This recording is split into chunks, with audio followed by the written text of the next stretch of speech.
Bonjour à toutes et bienvenue sur la chaîne Attitude Séduction. J'espère avant tout que vous allez bien. Et aujourd'hui, vous voyez, je ne suis pas seule puisque je suis avec la belle Belinda et on va parler d'une nouvelle interview. On va parler d'elle, on va parler de tout ce qui l'a amené à venir jusqu'ici. Vous avez adoré la vidéo avec Alexandre Cormon, donc il est temps d'interviewer d'autres love coachs. C'est tout de suite et c'est sur Attitude Séduction. Vous allez toujours avoir un moment de votre vie où vous allez être face à une peur et vous allez avoir un choix. Est-ce que j'agis ou est-ce que je n'agis pas?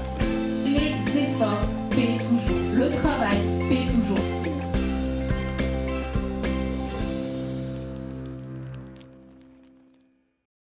Alors, si vous ne me connaissez pas encore, je suis Brenda Boukris, ton experte, coach et conférencière en amour et en relations hommes-femmes depuis 2015. Et aujourd'hui, donc je l'ai dit, je suis avec Belinda. Et Belinda, ce que je te propose avant tout, c'est de te présenter pour tous les gens qui ne te connaissent pas. Super! Bonjour à vous, c'est Bélie. Non, je plaisante. Et bienvenue Donc, sur la chaîne. Merci. Donc moi c'est Belinda, la Love Coach sans tabou. Et je suis Love Coach et conseillère sentimentale depuis 2015. Aussi, on a démarré en même temps. Ouais, Okay. c'est ça. Et du coup, moi j'ai deux chaînes, Opération Yes. Séduction spécialisée pour les hommes qui cherchent l'amour authentique. Yes. Et Belinda sans tabou pour les femmes qui veulent s'épanouir amoureusement et sexuellement. Yes, et franchement, je vais vous dire la vérité, j'adore cette nana. On s'est rencontrés il n'y a pas très longtemps. C'est vrai. On ne savait pas trop quoi penser l'une de l'autre. C'est vrai aussi. Et franchement, ça a été un gros coup de cœur amical. Une fille qui a vraiment des valeurs. Donc franchement, allez sur sa chaîne, les liens sont dans ma bio. Maintenant, aujourd'hui, on va parler de ce que les gens ne voient pas de toi habituellement. Ouais. Puisqu'on va parler un petit peu de ta vie, de ce que j'appelle les interviews femmes d'exception et hommes d'exception. Ouh, alors je suis, merci, Une très femme honorée d'exception, de participer à cette interview. Bah oui, et c'est un vrai plaisir pour moi de t'y inviter.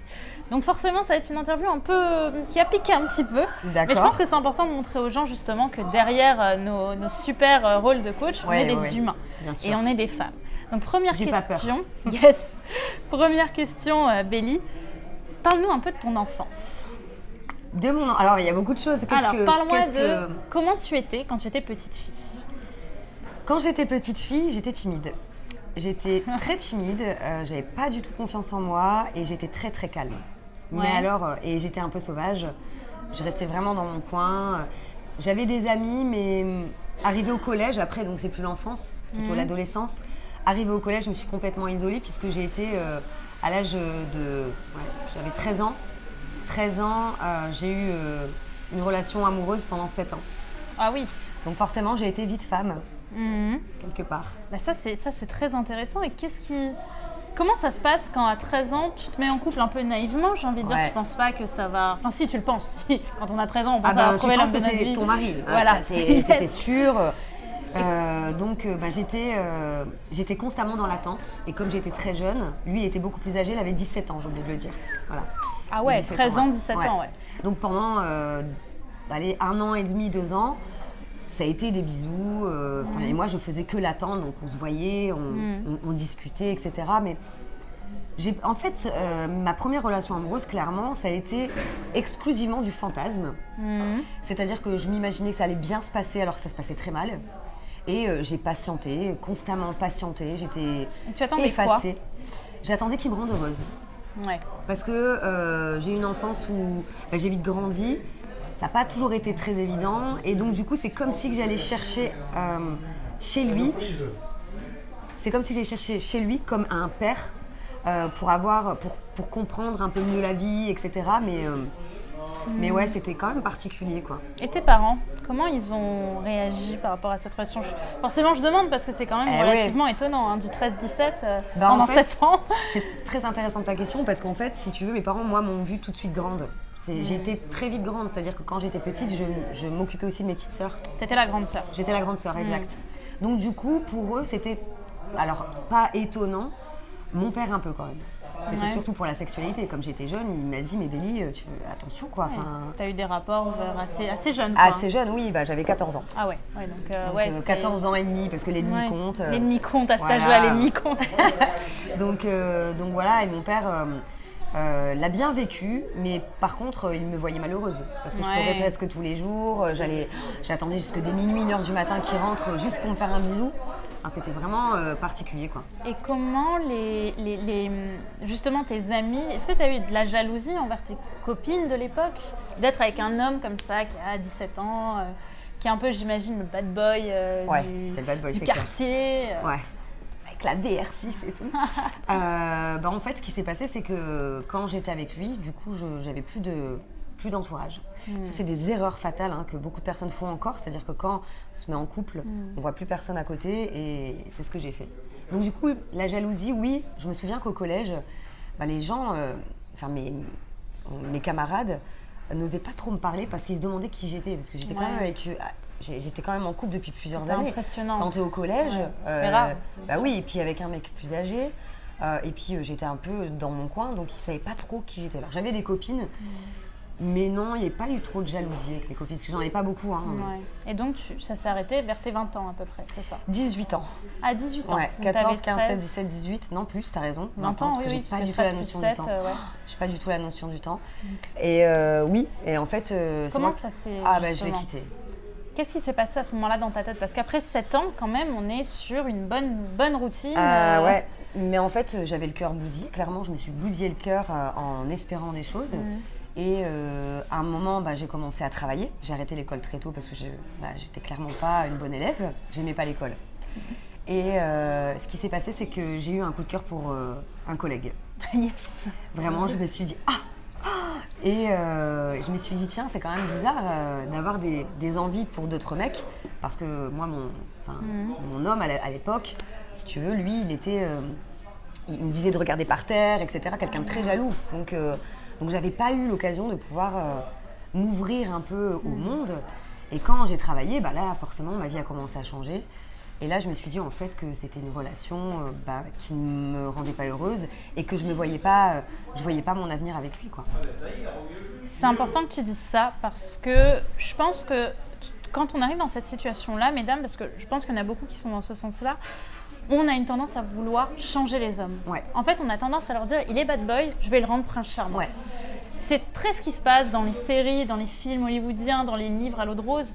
Et ça nourrit ce fantasme qu'en effet un homme peut changer pour une femme. Mais à mes yeux, et je le dis et je le répète à chacune de mes clientes aussi, on n'est pas là pour changer des hommes. Exactement. Les hommes pourront se changer tout seuls, mais quand on se met dans cette position-là, on se responsabilise de la situation de quelqu'un d'autre, alors que cette personne, entre guillemets, ne nous a rien demandé. Donc on va rentrer dans un schéma de pensée en se disant c'est le fautif, c'est lui qui me rend malheureuse, alors qu'on s'est quand même mis dans une position qui est une position de sauveuse. Et on ne peut pas sauver un homme qui n'a pas envie d'être sauvé et qui n'a parfois même pas la notion de vouloir se sauver. Complètement. Et justement, comment ça se passe le lendemain de ton dernier jour de couple? Tu te réveilles, tu te dis waouh, je suis célibataire. Je me sentais très bien en fait. Parce que j'étais en accord avec moi-même, j'en avais ras-le-bol. Tu connaissais un peu le développement personnel à ce moment-là? Pas du tout. Ouais. Pas du tout. Je me suis bizarrement développée. Et je lisais rien en plus. Je ne lisais rien. Sauf Bravo Girl, pour regarder tout ce qui était un peu sexuel, etc. Yes. Pour apprendre. Parce que bon. Ouais, bah oui. Non, j'ai été heureuse, soulagée. Et à la fois, j'avais peur. Parce que j'étais dans l'inconnu. Et puis, bizarrement, et ça, c'est une erreur aussi que j'ai fait pas mal de fois quand j'étais jeune, c'est que je suis tombée tout de suite amoureuse de l'autre. Puisque mon collègue de travail, ensuite, je suis allée immédiatement avec lui. Ah, donc vous êtes mis en couple. Voilà. Ouais. Donc, ce qui veut dire qu'en fait, j'ai enchaîné. Et donc, je ne me connaissais pas suffisamment. Je ne savais pas exactement ce qu'était une bonne relation. Je ne savais pas, moi, ce que je voulais. Je ne savais rien du tout. J'ai tout appris en étant aussi dans la dépendance affective à un moment donné. Dans la dépendance affective à ce moment-là, parce que justement, tu t'étais jamais vraiment concentrée sur toi. Complètement, parce que j'avais besoin d'amour et en plus, je n'obtenais pas ce que je voulais. Et malgré tout, j'étais dans une position d'attente, sauf qu'après, à un moment donné, je me réveillais de plus en plus vite, quoi. Et comment tu as fait du coup? Forcément, j'ai envie de te poser la question. À partir de ce moment-là, donc tu avais à peu près 20 ans 20 ans, ouais, j'ai enchaîné, donc j'avais 20 ans. Tu as travaillé? Oui. Comment on en arrive à passer d'un boulot, donc tu étais dans quoi à ce moment-là? J'étais intérimaire et je faisais manutentionnaire. Donc si vous ne savez pas ce que c'est les cartons à la chaîne. Et comment on passe de je suis manutentionnaire à je vais ouvrir une chaîne YouTube, parce qu'au début j'imagine qu'il n'y avait pas un business derrière, mais en tout cas, Pas du tout, je vais ouvrir une chaîne YouTube sur l'amour. Eh bien, Quel a été le petit déclic, le truc qui t'a fait waouh? J'aime bien cette question. En fait, le déclic, c'est que je me suis juré à moi-même que je ne voulais plus être malheureuse en amour. On a beau se le jurer, à un moment donné, ça fait toujours un petit peu mal. Chasse le naturel, Voilà. il revient au galop. Et ce qui s'est passé, c'est que j'en ai eu ras-le-bol de ma vie, j'avais enchaîné les relations, etc. Et en fait, j'ai décidé de vivre une vie. J'ai osé rêver déjà, Brenda. J'ai déjà osé me dire, qu'est-ce qui te ferait plaisir dans la vie? Qu'est-ce que tu aimerais faire comme job? Et sincèrement, c'est pas venu comme ça. Je me suis pas dit, tiens, je vais devenir love coach ou faire des vidéos. Ça s'est fait petit à petit. Je me suis formée moi-même dans le développement personnel. Ouais. J'ai suivi des coachs, j'ai suivi des programmes, je me suis fait coacher, j'ai fait des conférences pour travailler sur moi. Et à force, eh bien, ça s'est commencé à se réduire et je me suis dit, je veux plus travailler, j'ai envie d'avoir du temps libre, j'ai plus envie de travailler pour un patron, mais je sais pas trop ce que je veux faire. Par contre, j'aime les gens, j'aime beaucoup donner des conseils. T'es pas faite pour travailler pour quelqu'un? Pas vraiment, non, parce que T'as une tendance rebelle quand même. Ouais, je suis rebelle. Ouais. Franchement, je sais que je travaillais bien, j'étais un bon élément, seulement je faisais un peu comme je voulais. Donc ça marche pas. Hein, Ouais, non, quand t'es un patron. Donc, et puis ça s'est fait petit à petit. À force de travailler sur moi, eh bien, ça fait comme comment on appelle ça là, un entonnoir, un sablier, où je me disais tiens ok, j'ai regardé mon passé, je me suis dit j'ai été quand même cette fille qui, même dans mon entourage et mes parents les ont aidés dans leur vie sentimentale, et puis moi j'avais besoin d'aide dans ma vie sentimentale, donc je me suis coachée, je me suis fait coacher, et donc c'est venu petit à petit avec une vidéo YouTube. C'était le développement personnel. La philo de Béli, ça s'appelait ma chaîne. Et là, je donnais toutes des astuces pour vivre heureux parce que moi, j'étais enfin heureuse. Et je me suis dit, ça, il faut que je le partage. Ouais. Et puis, un jour, c'est ça. j'ai eu des demandes aussi sur des questions sur l'amour, etc. Et c'est de là que je me suis dit, tiens, il faut que je me forme. Et voilà comment je suis devenue love coach. C'est ça en fait qui est beau, je pense, c'est à partir du moment quand on veut devenir love coach, quand on arrive à se dire je vais ouvrir une chaîne YouTube sur l'amour, c'est au moment où on sent qu'on a un message à faire passer. Ouais. C'est quand on a un pourquoi, ce qu'on appelle le pourquoi en développement personnel, voire même en business, le sens en fait, qui te dit mais j'ai quelque chose à partager. Et en fait toi qui regardes cet écran, qui regardes cette vidéo, interroge-toi et dis-toi qu'est-ce que j'ai envie de laisser sur terre le dernier jour de ma vie. Ouais, ça c'est beau, ça, j'aime beaucoup. C'est une question que j'aime beaucoup. Moi, par exemple, je me vois sur une plage le dernier jour de ma vie après avoir réussi dans mon domaine. Et toi, demande-toi dans quoi j'ai envie de réussir ma vie, quel est mon pourquoi. Parce que à ce moment-là, tu te sentiras à force d'avoir un message qui est tellement beau, tellement fort, tellement vrai, que tu vas faire des merveilles. Et là, tu vas changer ta vie. Ouais, c'est vrai. C'est vraiment... c'est très important en fait, et aussi, comme tu dis, d'avoir le pourquoi et d'apprendre à rêver parce qu'en fait, on a été conditionné, qu'on le veuille ou non, c'est comme ça. On a été conditionné par notre enfance, par nos professeurs, par la société, par qui vous voulez. Et du coup, il y a des croyances qui sont fondées mais qui ne sont pas les nôtres.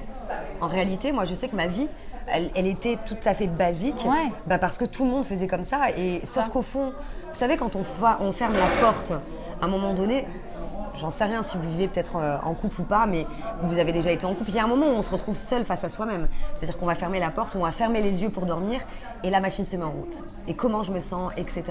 Et d'apprendre à rêver, c'est très important. Le pourquoi, comme tu dis, et apprendre à rêver parce qu'il y a beaucoup de personnes qui passent à côté des rêves. C'est pas seulement quand on est enfant qu'on doit rêver, parce que l'enfant intérieur est tellement puissant, mon Dieu. Exactement. Et justement, depuis que tu as ouvert tes 2 chaînes YouTube, tu as créé ton business en amour, est-ce que tu as eu des déceptions, des moments où tu as failli craquer, arrêter? Oui. Et qu'est-ce que finalement, déjà, pourrais-tu nous parler un peu de cette challenge? Et derrière, qu'est-ce que ça t'a appris aussi? Parce que faut le dire aussi, je pense, c'est qu'on fait un métier qui est tellement beau, qui a tellement de sens, que nous-mêmes, on apprend tous les jours de notre travail. Complètement. En fait, ce qui s'est passé pour moi, c'est qu'Opération Séduction, à un moment, je l'ai arrêté, carrément. C'est pas que j'ai failli, c'est que j'ai arrêté. Parce que j'en avais assez d'avoir des commentaires à la con, excusez-moi du terme, mais c'est vrai. Des commentaires méchants. Et puis, du coup, ça m'inspirait plus. Je me disais, mais attends, je suis en train j'offre des conseils. Je suis là, je suis présente, je travaille, parce qu'il ne faut pas croire, hein, vous nous voyez juste derrière une caméra, mais derrière, il y a du taf, quoi, hein, vraiment. Et du coup, je me suis dit, et puis la séduction, est-ce que j'ai encore envie de parler de séduction? Parce que j'étais bien dans mon couple, je me suis dit, j'ai peut-être plus envie de parler de séduction, etc. Et donc j'ai arrêté. Et finalement, j'ai reçu beaucoup de mails. Là, j'ai vu des gens bienveillants. Et je me suis dit, tu vois, Bélie, au lieu de regarder que les mauvais commentaires, etc., finalement, regarde, il y a des gens vraiment que tu aidais. Parce qu'il y a des gens qui m'écrivaient. Et ça me faisait beaucoup de peine, parce que c'est comme si je les laissais. Et puis il y a aussi Alexandre Cormon, peut-être que vous connaissez, tu as fait une interview avec. Alexandre Cormon. Un mentor en amour, il faut le dire, vraiment. un mentor, Et qui lui m'a contacté et il m'a tout simplement dit, Bélie, c'est dommage que tu laisses cette chaîne fermée parce qu'il y a un potentiel. Tu as du potentiel, tu as un message à donner. C'est vraiment dommage. Et puis je l'ai pensé, je me suis dit, tiens, allez, c'est vrai, vu les messages, etc. En gros, c'est ma communauté aussi qui m'a aidée. Et le message d'Alexandre. Et là, j'ai repris. Et bon, autant vous dire que là, maintenant, tout ce qui est commentaires, etc., je suis passée au-dessus.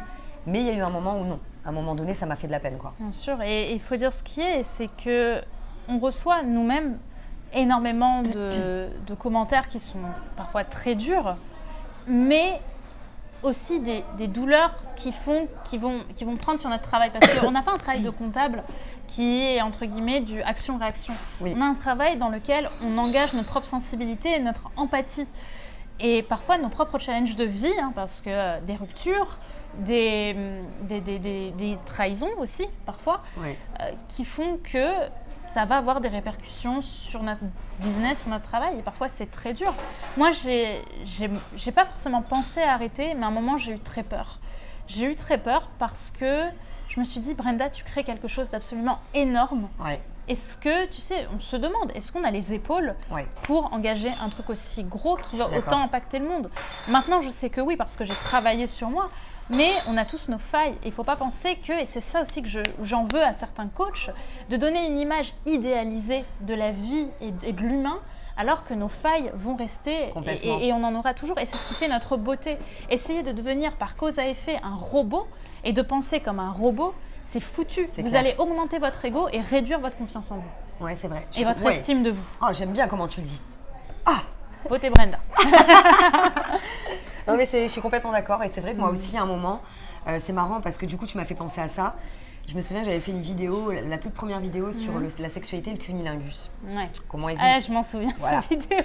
Bon, cette vidéo, je l'ai faite. Clairement, j'étais célibataire et je m'étais dit, mais jusqu'à aujourd'hui, quand même, il n'y a aucun homme qui a réussi à me faire un cunilingus comme j'aimais. Et j'avais bizarrement, j'étais célibataire, mais j'avais envie d'un cuni. Je me suis dit, comment tu peux avoir envie d'un truc qu'un homme n'a jamais réussi à bien te faire quelque part? Ouais, il y avait un fantasme. Voilà. Et finalement, j'ai imaginé comment cet homme pouvait faire et j'ai en effet fait une vidéo. Cette vidéo a fait un carton, et là j'ai flippé. Je me suis dit, quand même, là... J'ai pas signé pour ça. Calmez-vous. Et puis finalement, c'est pareil. Je me suis dit, Bélie, tu le fais avec ton cœur ce métier, et de toute façon... Et puis après, tu te prends au jeu. Exactement, et tu dis quand même, challenge. Et finalement, voilà, c'est... Je pense qu'il y a quelque chose de très fort aussi qui va peut-être vous aider. C'est que quand on commence, on a envie d'un résultat, mais on se dit que ce résultat est trop haut pour nous. Oui.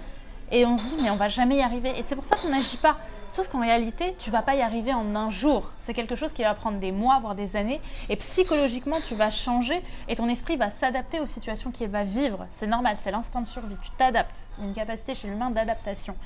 Et c'est important de le souligner. Tu vas arriver à tes objectifs en temps et en heure. C'est chaque pas que tu dois faire qui va être important. On n'arrive pas, comme je dis souvent, au sommet de l'Himalaya en prenant un ascenseur. Ça te demandera de faire un pas, puis un pas, puis un pas. Maintenant, qu'est-ce que tu te souhaites pour la suite? Et ce sera l'avant-dernière question parce qu'après, j'ai une grosse question à te poser. Une grosse encore?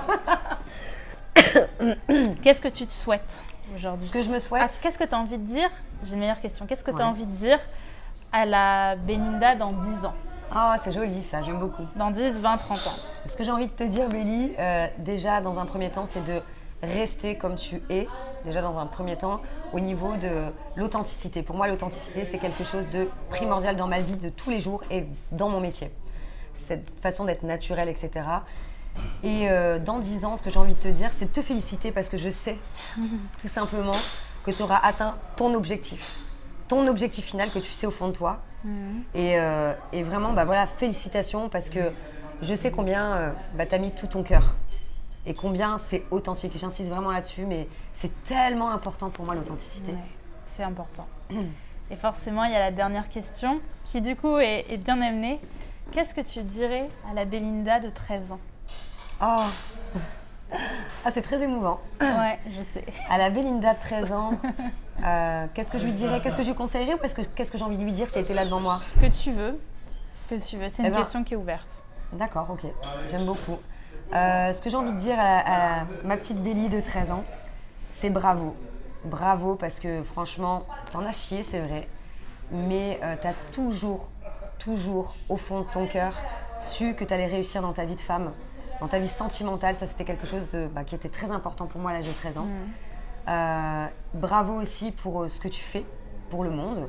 Parce que finalement, je me revois encore sur ma petite bicyclette en train de regarder le ciel et me dire que pourquoi je suis dans ce monde en fait? Qu'est-ce que j'ai à faire dans ce monde? Pourquoi il y a des riches? Pourquoi il y a des pauvres? Pourquoi il y a des stars? Pourquoi il y a des ouvriers? Et finalement, je me suis rendu compte que j'ai toujours eu la foi. Toujours. En l'univers et en la vie. Toujours la foi en la vie. Et j'ai bien fait parce que ça m'a réussi. Bah ouais. Donc bravo Bélie. Et bravo à toi aussi. Merci Brenda. Écoute, merci à toi d'être venue sur la chaîne et d'avoir fait cette interview qui, je sais, demande à sortir quand même de sa zone de confort. Je te remercie pour ta sincérité. Et bien évidemment, si vous avez envie de connaître un petit peu plus Bélie, tous les liens sont dans la bio, enfin dans la description. Et écoutez, moi c'est un réel plaisir de l'avoir vu. Dites-moi par commentaire si vous avez envie qu'on ait d'autres vidéos ensemble. Et bien évidemment également si vous avez d'autres coachs que vous aimeriez que j'interviewe dans ces petites interviews intimes.